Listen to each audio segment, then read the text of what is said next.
Welcome to BrokeHousewife.com.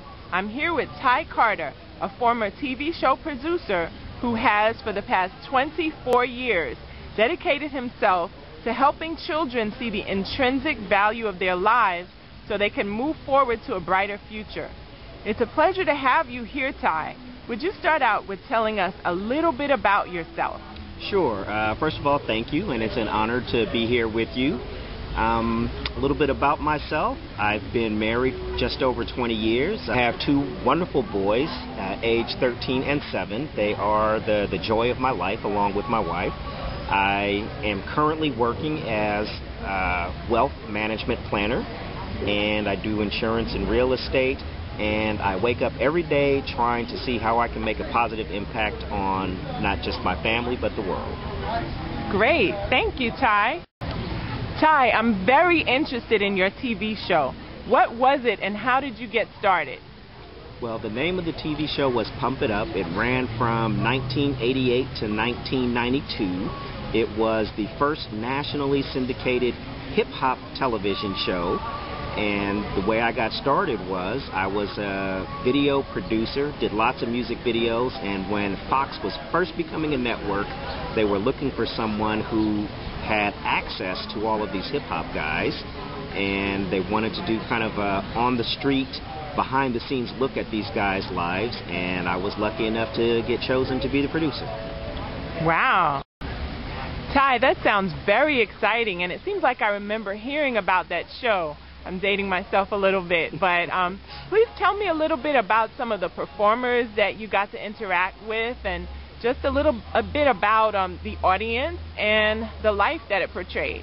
Sure. It was primarily an urban show. Again, this was right when Fox was first becoming a network, and also at the same time that hip-hop music was going out of New York and LA and into the rest of the country and subsequently to the rest of the world. So I don't know. Anybody who was anybody in the hip-hop world was someone that was on my show. We go back to Grandmaster Flash, the beginnings of gangster rap with NWA before they broke up, Cool Mo D, KRS-One, Ice-T, all of these guys. So anyone who was anyone in the hip-hop world and subsequently went on to just blow up the hip-hop scene, they were on my show. Wow, that is very exciting, and you were right there at the beginning of all of that, and I know that was an exciting time for you and a pivotal time actually in the music industry. So Ty, how many years were you on that show? I was on the show for 4 years. Wow, so it was pretty successful then. We had a nice little run. That's good. Okay, so tell me, what did you learn about kids through this show? One of the biggest things I learned is that kids are extremely influenced by media, and without something to balance the messages that they're getting from the media, they can easily take things that are just supposed to be a story or an alter ego and run with that as their own persona and go down a wrong path. Wow, that is the truth. It's great to hear you say that, because that's exactly what happened to me. Tell me, what things are near and dear to your heart concerning kids? Well, of course, family, and that includes kids, but in a larger sense, making sure that my kids are going to be able to inherit a world and a society where they can make a positive impact and where they have some people around them that can help contribute to the positive impact they're trying to make. I really, seriously though, I have a deep felt mandate, I guess, from the universe to just really try and be a good person every single day when I walk out the door into the world to try and live right.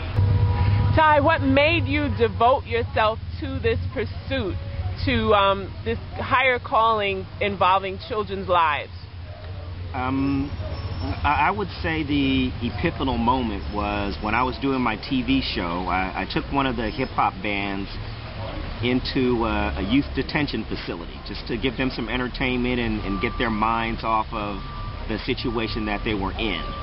And while I was there, I met a lot of kids, and it wasn't my first time in a detention facility with the band, but on this particular day, a young man approached me and said, I know that I've done some wrong things and I don't want to live that life, so when I get out, can I give you a call and ask for a job? And I said, you know what? I hear that a lot, but here's my business card. Call me when you get out. And I never expected him to call me, but then a few months later, I was in my office and I got a phone call, and it was from the security desk, and it was this guy, and he was actually downstairs from my office. So I invited him up and ended up giving him a PA job, and I realized then that if these people just had someone to believe in them or give them a break or give them a shot at changing their life, that most of them would choose to do so. And that just kind of inspired me to the extent that I can, make that opportunity available to those that I can. Okay, great. And what year was that? That was back in 1988, maybe 89. So how have you moved forward with this personal goal since then? Well,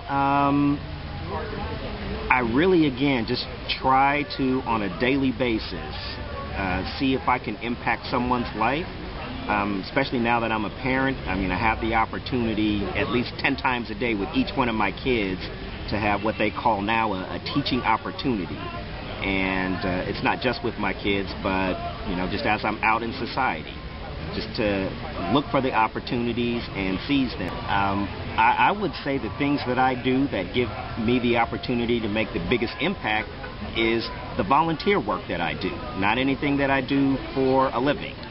I run some tutoring programs. I still, on a pretty regular basis, go visit at-risk youth and incarcerated youth. Again, just trying to make sure that they see that there's someone else out there that cares about them who can offer them some options.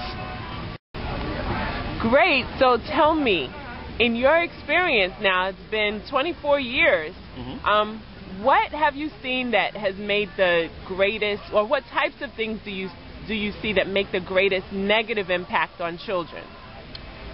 I would say the biggest negative impact is media.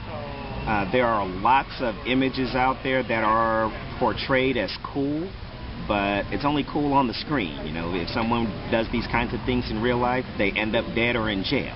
Wow. And those kinds of dead or in jail statements are always minimized when you're watching the TV show.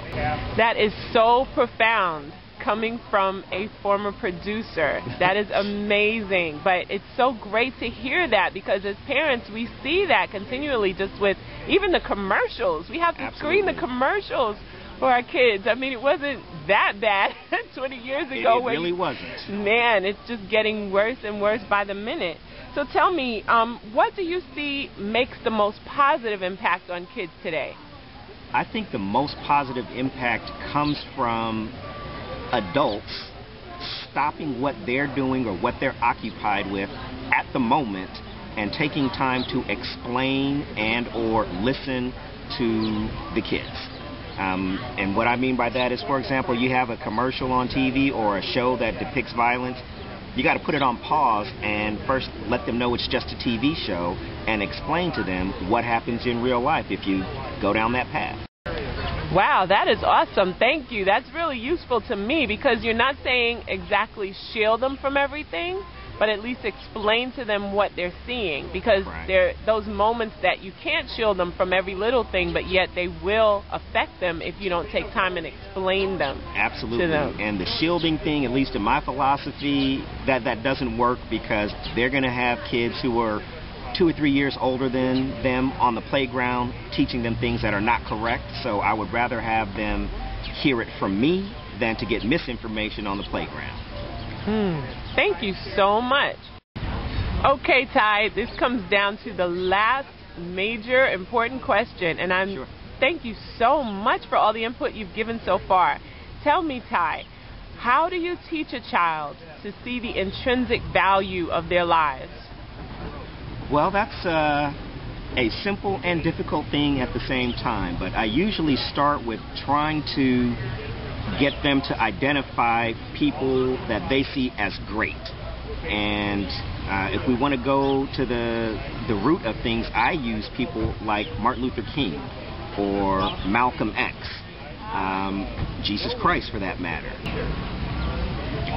Everybody has the same fundamental capacity, and what I mean by that is people all want simply to be happy. What that means is different for different people, but fundamentally they all want to be happy. They all have the same needs. They need food, shelter, clothing. But anybody who has studied the life of Martin Luther King knows all of the great things he's achieved, but then they also know that he had some discretions in his life. And that doesn't make him less great, that just makes him human.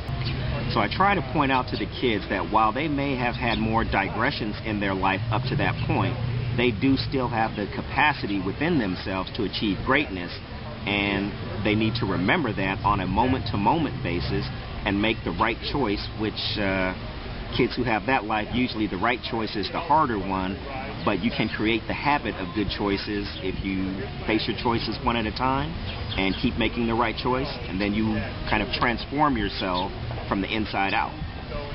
Wow. That is very profound and very useful to us parents. Not too complicated, yet very deep, and something that we all can help our children achieve. Tell me not only a little bit more about how you do that, but then also what advice would you give to parents to help us to do that same thing? I think the most effective thing has been, first of all, to let kids know that they are not the only ones going through whatever they're going through. Other kids might have that problem. But over and above that, that there's usually somebody who has it worse off. One of the things that I do in my own house is on a very regular basis, I take my kids to other parts of town, or when we are traveling, even in other countries, I take them to the most impoverished neighborhoods that I can find and show them the smiles on other kids' faces who might be playing on a dirt lot with a bunch of crushed up cans as a ball. And I had that experience with my kids, and it showed them that their life is okay and that they should have appreciation for whatever it is that they have and not be greedy. I put them in situations where they can see with their own two eyes that their life is pretty good compared to some other people's lives. And another thing that I do is have them write. After we go down to Skid Row or the barrio, I have them come back and write about what they saw, and I have them specifically look for a comparison contrast type of thing.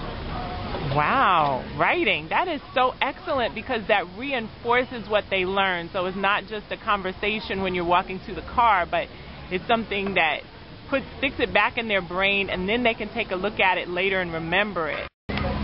Exactly, and to use the example of when I took my kids to the hood down in Tijuana, I showed them these kids playing on that dirt lot with a bunch of crushed up cans. And their goal, well, my goal for them was to first of all look at the poverty that was there, but also look at the joy on the kids' faces just by being able to be together and play. So the point is that happiness is not based on what you have.